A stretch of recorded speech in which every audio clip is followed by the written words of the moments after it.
Welcome back to our channel, and thank you for tuning in and thank you for supporting us. But if you are new to this channel and you haven't subscribed yet, please encourage us by doing so that we can bring you the latest news as they come. And together we shall work with our great leader, µàÀZI Nnamdi Kanu, IPOB, and Eastern Security Network to make our Biafran dream a reality and pull the Fulani Janjaweed to shame. He said. The impostor in Aso Rock, Buhari, shouted at his terrorist Fulani Minister of Justice, Abubakar Malami, for assembling quack, incompetent, clueless, and quota system legal teams, whom Buhari claimed have put the Fulani in the biggest shame by losing all their court cases. The fake Buhari said that if not for Justice Binta Nyako, the Nigerian security agencies and Biafran saboteurs, our leader µàÀZI Nnamdi Kanu would have given the Fulani Janjaweed a very big disgrace at the court, as the Fulani Janjaweed have tactically refused to allow the µàÀZI Nnamdi Kanu's court trials take place through their continuous criminal adjournments. Criminal adjournments. The Fulani Justice, Binta Nyako, cries out that she is finished because the Fulani government have no proper legal team. They have no competent legal team, and she's tired of the continuous adjournments. She's tired.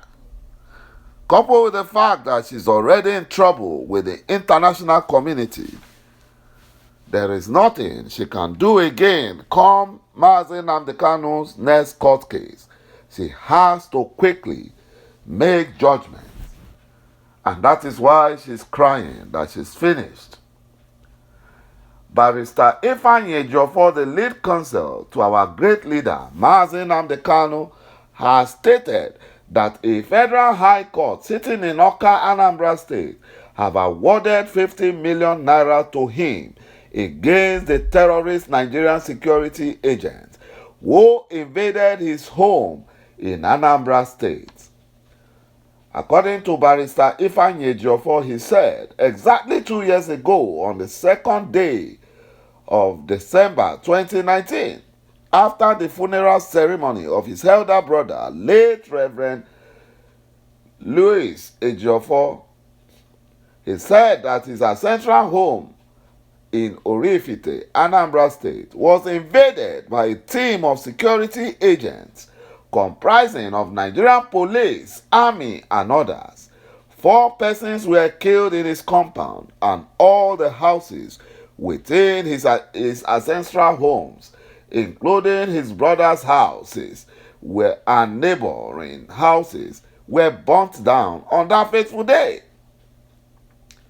The Fulani Janjaweed sent their attack dog, their terrorists in military uniform, looking for evidences that would nail them in the court.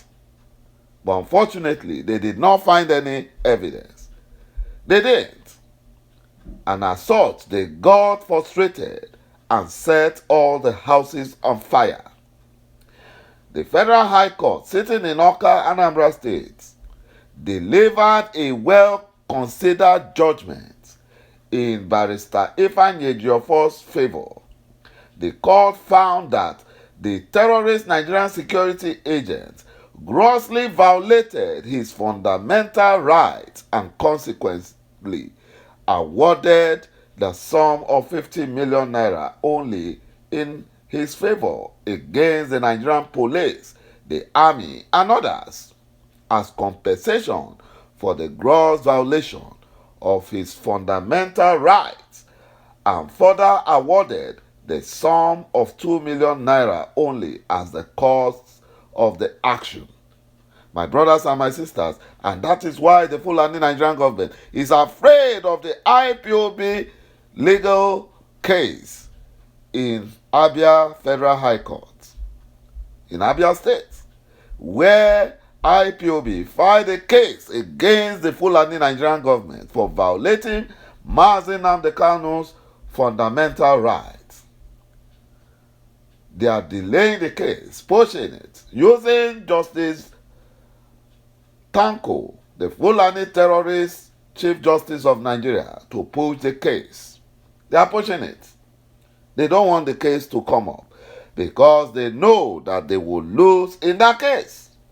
The Fulani doesn't have lawyers. All the lawyers they assembled are just quota system, incompetent and clueless lawyers who cannot match IPOB lawyers. Sometimes I keep wondering, did they actually go to school, the Fulani lawyers? Are they sure they passed through the law school, or they just gave them marks and just say, okay, let my people go? They just graduated them. You know, the judgments, according to Barrister Ejiofor, may have been delayed, but the fact that the court found that his rights were grossly infringed upon and condemnable will go a long way to assuage the pains and trauma that he has been passing through over the past 2 years on the account of that terrible and heart-wrenching experience. According to Barrister Ejiofor, he said he returned all the glory to the Almighty Çụkwuokikeabiama, and may the spirit of the innocent souls killed in that bloody invasion continue to haunt those who killed them till the end of time. He said, my brothers and my sisters, the Fulani Janjaweed, they will surely pay for their sins. They will pay. Orji Kalu was one of the Southeast politicians that funded the extraordinary redemption of Mazi Nnamdi Kanu from Kenya to Nigeria. Orji Kalu will be held accountable for any harm that befell our great leader, Mazi Nnamdi Kanu, in detention. We don't know the mission of the Efulefu Fulani slave Orji Kalu over his visit to Mazi Nnamdi Kanu at the DSS facility, and we Biafrans are worried because Kalu's visit is very, very suspicious and does not mean well for either our leader Mazi Nnamdi Kanu or Biafrans. It does not mean well. The Fulani-controlled DSS allow Orji Kalu access against court order, which all visitors, including Mazi Nnamdi Kanu's lawyers, complied with. Orji Kalu's name is not among those who were supposed to visit him. Orji Kalu's name was also among those who bankrolled and sponsored the extra redemption of Mazi Nnamdi Kanu from Kenya to Nigeria. The criminal DSS delayed Mazi Nnamdi Kanu's lawyers from seeing Mazi Nnamdi Kanu at the DSS facility just for Orji Kalu to have suspected private meeting with our leader Mazi Nnamdi Kanu. The DSS, who refused Dr. Chukwuemeka Ezife, former Anambra State Governor, to visit Mazi Nnamdi Kanu, allowed Orji Kalu, whose name appeared at the 11th hour, to visit Mazi Nnamdi Kanu. Orji Kalu's hypocritical pretension worsened by the fact that he is a politician and a willy one at that, who will do anything to please his Fulani slave masters. Mazi Nnamdi Kanu was lied to by the DSS that an important visitor came to see him, but the criminal DSS refused to disclose the name of that visitor, who happens to be Orji Kalu.